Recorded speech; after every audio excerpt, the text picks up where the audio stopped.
جب جنگ بدر ہوئی تھی تو صرف 313 تھے لڑنے والے، باقی ڈرتے تھے لڑنے کے لیے، باقی ڈرتے تھے لڑنے کے لیے، باقی ڈرتے تھے لڑنے کے لیے۔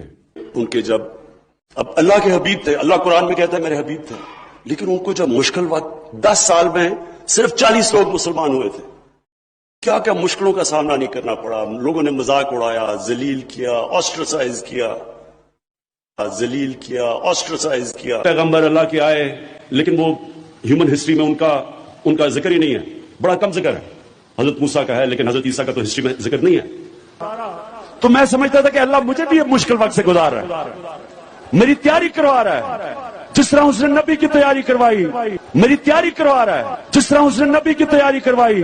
ایک میرا کوئی ایمان نہیں تھا اللہ میں، میرا کوئی ایمان نہیں تھا اللہ میں، میرا کوئی ایمان نہیں تھا اللہ میں۔ میں جس طرح مسلمان ہوتے ہیں، جمعے کی نماز پڑھ لی تو کبھی صبح کی نماز، کوئی روزہ رکھ لیا تو پاکستان میں نہیں تو نہیں رکھا، میرا ایمان نہیں تھا اللہ میں، میرا ایمان نہیں تھا اللہ میں، میرا ایمان نہیں تھا اللہ میں۔ جو میاں والی کی گرمی ہے، میں آپ کو یقین دلاتا ہوں کہ خدا نہ خواستہ اگر اللہ نے مجھے دوزخ میں بھیج دیا مجھے گرمی نہیں لگے گی، دوزخ میں بھیج دیا مجھے گرمی نہیں لگے گی۔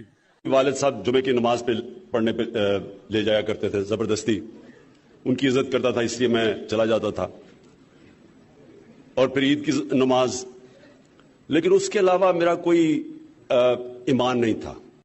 2 چیزیں پہلے آئی تھی۔